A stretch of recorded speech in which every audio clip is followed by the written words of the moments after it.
Assalamualaikum warahmatullahi wabarakatuh. Halo sahabat Antara. Nah, beginilah suasana yang terekam di Masjid Raya Baitur Rahman, Banda Aceh.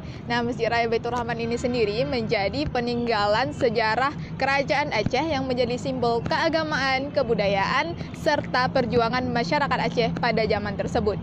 Masjid Raya Baitur Rahman ini sendiri dibangun pada masa Raja Aceh Sultan Iskandar Muda tahun 1612 Masehi. Pada masanya, Masjid Raya Baitur Rahman ini sempat digunakan sebagai benteng pertahanan rakyat Aceh dari penjajahan Belanda. Masjid Raya Baitur Rahman ini juga dahulunya sempat dibakar oleh Belanda pada masa pertahanan Sultan Nurul Alam.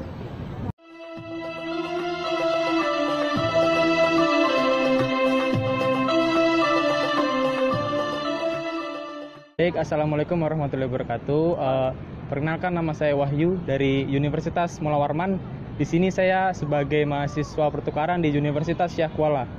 Untuk saya sendiri sudah 3 kali ke masjid ini. Untuk kesannya yang menurut saya sih, masjid ini tuh adalah masjid yang sangat bagus.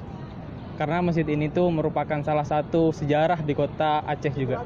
Insya Allah kalau ada rezeki pengen lagi ke masjid ini. Kalau untuk bagian yang paling saya sukai adalah payung-payung dari masjid ini tuh, dia itu mirip masjid yang ada di Mekah itu.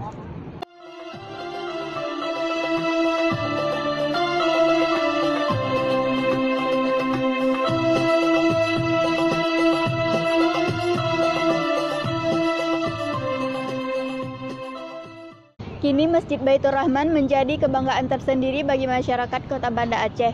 Nah, masjid ini memiliki 7 kubah dan 12 menara payung yang berdiri tegak seperti yang ada di belakang kita saat ini. Selain menjadi tempat beribadah, Masjid Baitur Rahman ini juga menjadi salah satu objek wisata religi di Banda Aceh. Nah, di belakang kita saat ini adalah bangunan Masjid Baitur Rahman yang di dalamnya banyak sekali pengunjung yang datang untuk beribadah seperti salat, mengaji, dan lain-lainnya.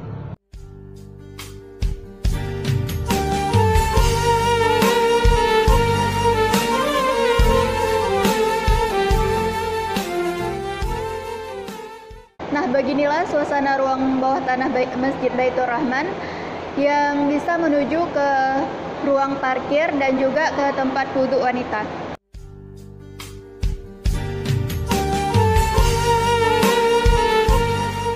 Nah, begitulah suasana Masjid Baitur Rahman Banda Aceh. Saya Siska Amelia. Dan saya Salsabila melaporkan untuk Antara Aceh.